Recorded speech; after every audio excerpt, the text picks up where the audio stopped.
Islamic channel کے معزز ساتھیوں، میں ہوں ریاض احمد، میری طرف سے آپ سب کو السلام علیکم۔ سامعین گرامی، آج کی ویڈیو میں ہم حضرت خالد بن ولید کے زندگی کے حوالے سے بہت سے انفارمیشن اور ان کے جنگی کارناموں اور اس کے ساتھ ساتھ آپ صلی اللہ علیہ وآلہ وسلم نے اسے سیف اللہ کا لقب کیوں دیا، آج کی ویڈیو میں ہم اسی ٹاپک پر ڈسکس کریں گے، لہذا اس قیمتی اور معلوماتی ویڈیو کو شروع سے لے کر آخر تک لازمی دیکھیں۔ اگرچہ امت مسلمہ کی تاریخ فنون، حرب اور جنگی کارناموں کے مثالوں سے بھری پڑی ہے، لیکن مغربی مورخین کی نظر اس پر کبھی بھی نہیں پڑی۔ مثال کے طور پر مورخین کو، جس میں بہت سے مورخین شامل ہیں، چنگیز خان، جولیس کثیر وغیرہ، ان پر بہت سا نظر ڈالا جاتا ہے، لیکن اس کے علاوہ ان مغرب کو کچھ بھی نظر نہیں آتا۔ یہ جرنیل بھی فنی جنگ حرب کے ماہر تھے اور انہوں نے بڑے بڑے دشمنوں کو شکست دی تھی، لیکن تاریخ اسلام کا ایک ایسا جرنیل بھی ہے جس کا تذکرہ دنیا کی جنگی تاریخ میں لازمی ہونا چاہیے۔ اس نڈر اور ناقابل شکست جرنیل کا نام حضرت خالد بن ولید ہے۔ خالد بن ولید کی بے مثال کامیابی کی وجہ سے رسول پاک صلی اللہ علیہ وآلہ وسلم نے انہیں سیف اللہ یعنی اللہ کی تلوار کا لقب دیا تھا۔ خالد بن ولید 6ویں صدی کے آخر میں قریش کے قبیلے بنی ماخزہ میں پیدا ہوئے۔ اس قبیلے کے لوگ جنگجو تھے اور جنگی مقاصد کے لیے گھوڑے پالتے تھے۔ ابتدائی عمر سے ہی خاندان نے فنون حرب، گھوڑ سواری، تلوار، نیزہ بازی میں مہارت حاصل کر لی تھی۔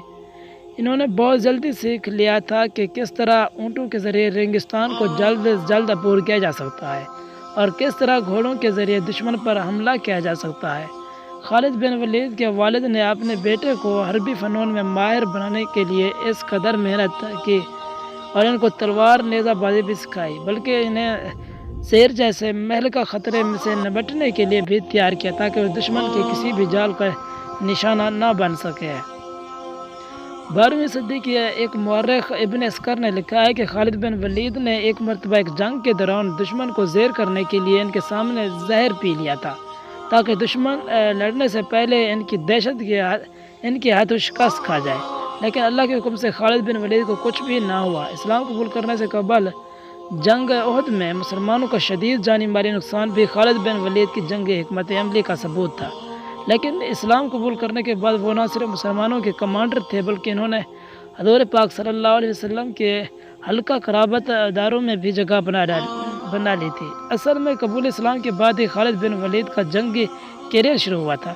جنگ موتا میں جب رسول پاک صلی اللہ علیہ وسلم کے مقرر کردہ تینوں کمانڈر یک بعد دیگر شہید ہو گئے تھے، تو ایسے کڑی وقت میں خالد بن ولید نے فوج کی کمان سنبھالی اور 3000 شکست خوردہ سپاہیوں کو بیعت دلائی اور اپنے بہترین جنگی حکمت عملی سے دشمن کے 20,000 سے زائد سپاہیوں کے لشکر کو شکست فاش کیا۔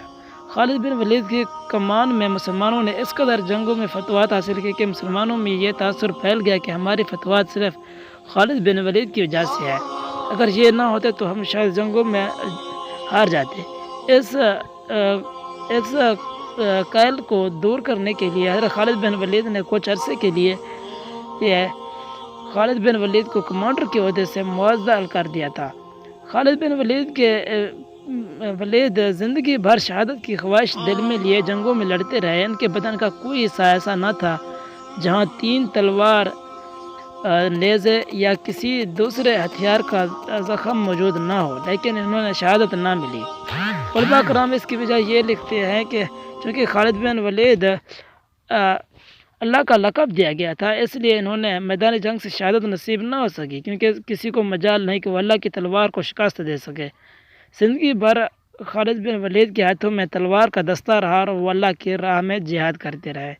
امید ہے آپ کو یہ ویڈیو پسند آئی ہوگی۔ مزید ویڈیوز کے لیے ہمارے یوٹیوب چینل کو سبسکرائب کریں۔